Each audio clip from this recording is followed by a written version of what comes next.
Welcome to Movie Box. Today we are going to talk about a movie titled Chewa.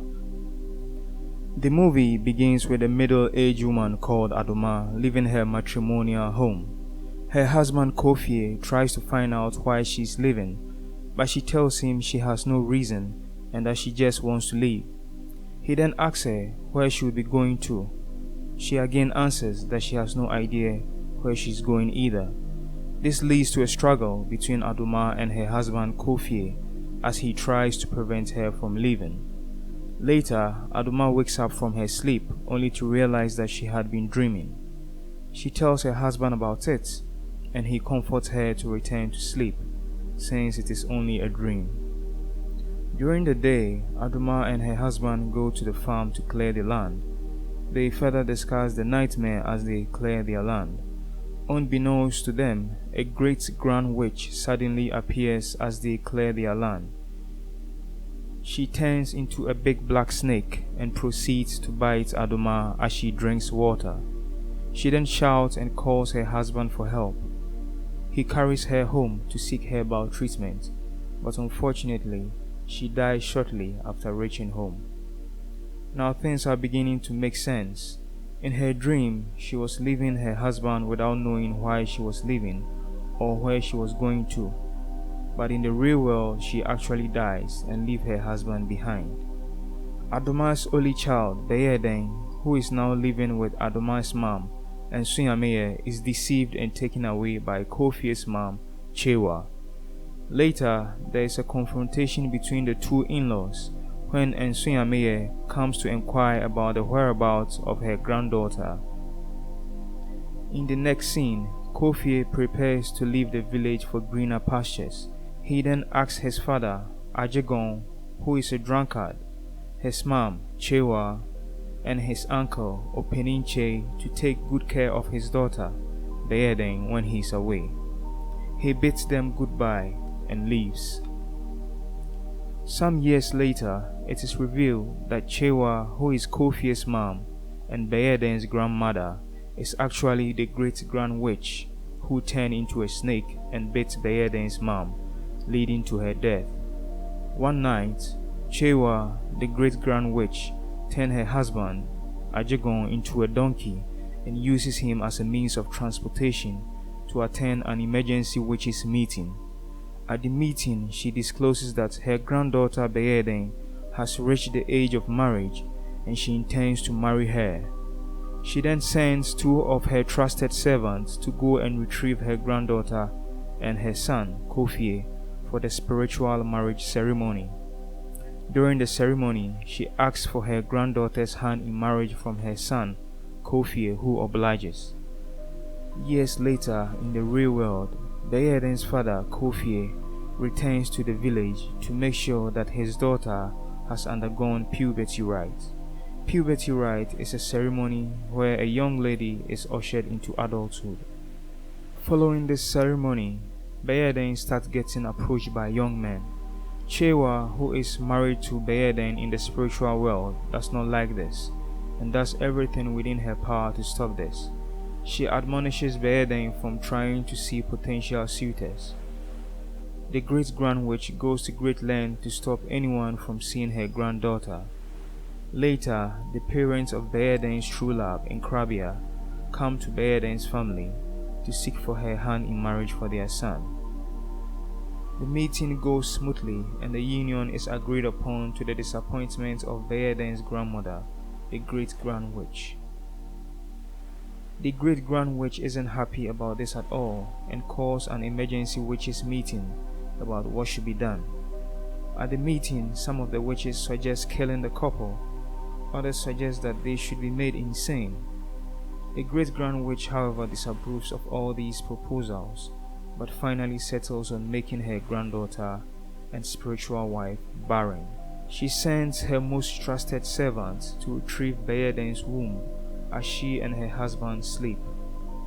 Upon returning, the great grand witch instructs them to send the womb to a river goddess called Esuya. This Rihanna-looking river goddess takes the womb along with some gifts and goes back under her umbrella. Back into the river. As a result of her womb being taken away, Bayeden is unable to give birth for several years. One day, on their way from the farm, Nkrabea, Bayeden's husband, is advised by a childhood friend by name Akoto to seek help from a powerful priest who serves the river god called Tano. Nkrabea shares the news with his wife Bayeden, who is initially hesitant but finally agrees since she has no choice. The three of them, Nkrabea, his friend Akoto, and Bayeden, visit the shrine to seek help from the priest. The priest listens to them and assures them of his help. The priest then calls on the river god Tano for answers. The river god tells the priest about how Bayeden's grandmother, the great grand witch, has taken her womb and kept it with his rival goddess, Esuya. In the next scene, there is a confrontation between the river god Tano and the river goddess Esuya. The river god Tano threatens to shoot Esuya if she doesn't give him back the womb she's keeping. After some back and forth, the river goddess concedes defeat and releases the womb to the river god Tano. Not long after this, Bayeden and her husband return to the village with newborn twins. Their family received them with a lot of jubilation. Chewa, the great grand witch, who is also Bayeden's grandmom, isn't happy about this and goes to the chief priest of the village to seek help in killing the twins. Later on in the spiritual realm, we can see that Chewa was actually successful with her mission as members enjoy the flesh from the twins who have been killed.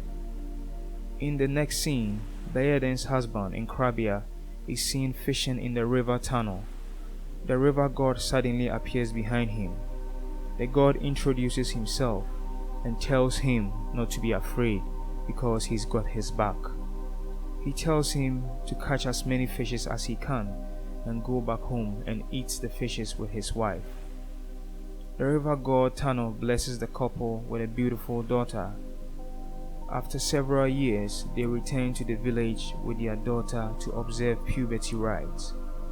Chewa, however, pretends to be happy to see her great-granddaughter. In the next scene, Chewa calls for a meeting in the spiritual world. She registers her displeasure as all her attempts to make her granddaughter childless has been in vain. However, some of the witches at the meeting remind Chewa that Bayeden's new daughter also comes from the river god Tano, and since all children from the river god Tano hate red substances, it will be very easy to kill her with anything red. Chewa is very happy about this reminder and applauds the idea. During the puberty rite ceremony of the young lady, Chewa touches her body with a red substance, which instantly leads to her death. However, in the spiritual world, the young lady has been turned into a goat. The river god Tano is very angry at the turn of events and decides to set her free. He transforms her back into a human being and sends her back into her body. Later, a group of family members and well-wishers at the funeral ceremony of the dead girl run helter-skelter when the dead girl returns to life. Everybody but her father run away. He approaches her daughter and hugs her. Later on, all the family members gather and the head of the family questions her on what happened. She explained to them how the river god Tano rescued her and sent her back to her body to be resurrected. Back in the spiritual world, the river god Tano attacks the camp of Chewa, the great grand witch. A gun battle ensues and Chewa is defeated. Back in the physical world, Chewa confesses to all the evil she has done and dies. The movie ends. Thank you for watching and subscribe to the channel.